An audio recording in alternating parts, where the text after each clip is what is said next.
दोस्तों, आज हम भारत की एक ऐसी डरावनी घटना में गोता लगाने जा रहे हैं जो आपकी रूह तक कंपा देगी। साल था 1950 में। शनि शिंगणापुर नाम के एक छोटे से गांव में एक ऐसी अजीब घटना घटी जिसने पूरे इलाके को हिलाकर रख दिया।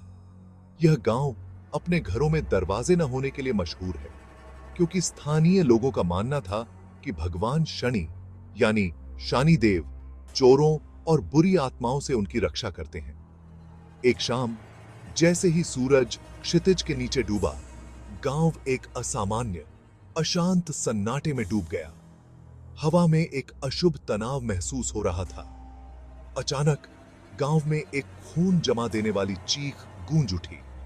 यह राधिका नाम की एक युवती की चीख थी।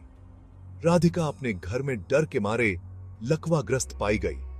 उसकी आंखें ऐसे खुली थीं जैसे उसने कोई भयानक दृश्य देखा हो। वह चमकती लाल आंखों वाली एक काली परछाई के बारे में कुछ अस्पष्ट बुदबुदाई। गांव वाले संशय में लेकिन जिज्ञासु उसके आसपास इकट्ठा हो गए, उसके भयभीत बड़बड़ाहट को समझने की कोशिश कर रहे थे। उस रात कई ग्रामीणों ने उसी काले आकृति को इधर उधर दुबके हुए देखने का दावा किया। वह तेजी से चलती थी, किसी को अच्छी तरह देखने से पहले ही छाया में गायब हो जाती थी। डर जंगल की आग की तरह फैल गया और कभी शांत रहने वाला गांव अब दहशत की चपेट में था। गांव के बुजुर्गों ने आत्माओं को शांत करने और भगवान शनि से सुरक्षा पाने के लिए एक विशेष अनुष्ठान करने का फैसला किया। वातावरण धूप की गंध से भरा हुआ था और मंत्रोच्चार की आवाजें हवा में भर गईं। लेकिन जैसे ही अनुष्ठान अपने चरम पर पहुंचा, हवा के एक झोंके ने यज्ञ की आग को बुझा दिया।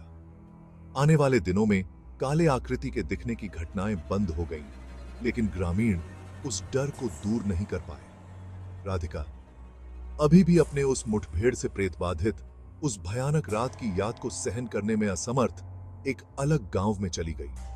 आज तक यह घटना अस्पष्ट और अलौकिक की एक द्रुतशीतन याद दिलाती है।